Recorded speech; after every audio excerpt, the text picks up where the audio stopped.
Hello friends, நம்ம இன்றைக்கி இதை பற்றி பார்க்க போகிறோம்னா இலக்கிய வரப்போகிற எபிசோடில் என்ன இன்ட்ரெஸ்டிங்கான சுவாரஸ்யமான விஷயம் நடக்க போதாங்க பார்க்க போகிறோம். வாங்க வீடியோக்குள்ளே போயிடலாம்.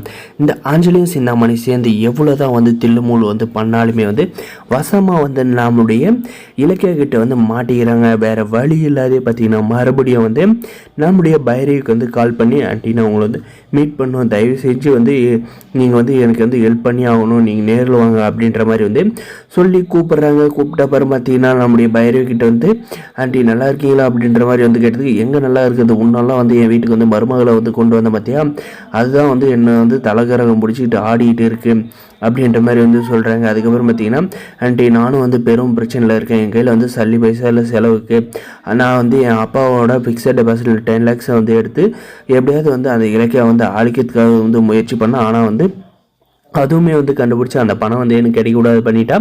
அதுவும் மீறி எங்களுடைய லேண்ட் ஒன்று இருந்துச்சு, அந்த டாக்குமெண்ட்டுமே விற்று ஒரு 7 லட்ச ரூபாய்க்கு வச்சுக்கல, செலவுக்கும் வச்சுக்கலான்னு பார்த்தா அந்த இலக்கியா எப்படியாவது போட்டு தரலான்னு பார்த்தேன்.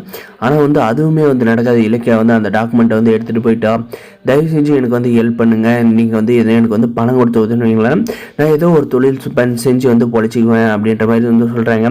அதுக்கு பார்த்தீங்கன்னா நம்முடைய பைரவி கோவப்பட்டு ஏண்டி உனக்கு இது வரைக்கும் செஞ்சதெல்லாம் போதாதா அப்படின்ற மாதிரி பள்ளின்னு ஒன்று விட்றாங்க. அதுவும் போக சரி ஆண்டி நீங்கள் எனக்கு வேறு உதவி பண்ணுங்கள், அந்த இலக்கியத்தில் இருக்கிற டாக்குமெண்ட்டை மட்டும் ப்ளீஸ் எடுத்துகிட்டு கொடுத்துருங்க, அதுக்கப்புறம் நான் பார்த்துக்கிறேன் அப்படின்ற மாதிரி பார்த்தீங்கன்னா நம்முடைய அஞ்சலி கேட்குறாங்க. கேட்டதுக்கு பார்த்தீங்கன்னா நம்முடைய பைரவி என்ன சொல்கிறாங்கன்னா, ஏண்டி உன்னால் நான் பட்ட அசிங்கம் பார்த்தா மறுபடியும் நான் வீட்டில் இருக்கிறவங்க முன்னாடியெல்லாம் அசிங்கப்படணும், திருட்டு பறியை வேறு சுமந்துக்கணும்னா கண்டிப்பாக இந்த வாட்டியெல்லாம் இலக்கிய போலீஸ்க்கே ஃபோன் பண்ணி என்னை போட்டு கொடுத்துருவா, அப்படி தான் நான் ஜெயிலுக்கு போகணும், அதுதான் நீ ஆசைப்படுற, நீ இல்லாத வீட்டில் நான் மட்டும் சந்தோஷமாக இருக்கேன்றது பொறாமையில் இருக்குல்ல அப்படின்ற மாதிரி பார்த்தீங்கன்னா நம்முடைய பைரவி கேட்குறாங்க. கேட்டதுக்கு பார்த்தீங்கன்னா இல்லை ஆண்டி அப்படியெல்லாம் இல்லை, நான் போய் அப்படி நினைப்பேனா அப்படின்ற மாதிரி ட்ராமா பண்ண ஆரம்பிக்கிறாங்க. உன் ட்ராமாலாம் எனக்கு தெரியும், உனக்காக நான் ஒரு படி கூட நான் இறங்கி வர முடியாது, உன்னால் ஆனதாக பார்த்துக்கோ அப்படின்ற மாதிரி பார்த்தீங்கன்னா அவளை நடு தெருவிலே பார்த்தீங்கன்னா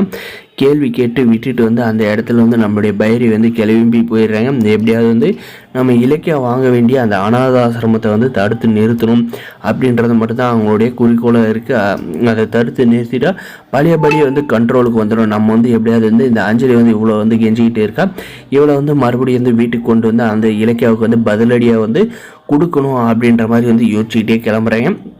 வரப்போகிற எபிசோடில் எல்லாமே இந்த மாதிரி தான் நடக்க போகுது. இந்த வீடியோ பிடிச்சதை லைக் பண்ணி மறக்காத நம்ம சேனலை சப்ஸ்கிரைப் பண்ண மறக்காத சப்ஸ்கிரைப் பண்ணி அந்த பெல் ஐக்கனை ஆனில் போட்டு வச்சுக்கோங்க. அப்போ தான் நம்ம போடுற வீடியோ எல்லாமே உங்களுக்கு நோட்டிஃபிகேஷனாக வருங்க. தேங்க்ஸ். முடிஞ்ச வரைக்கும் ஸ்கிப் பண்ணாத பாருங்கள். தேங்க்ஸ் ஃபார் வாட்சிங் கைஸ்.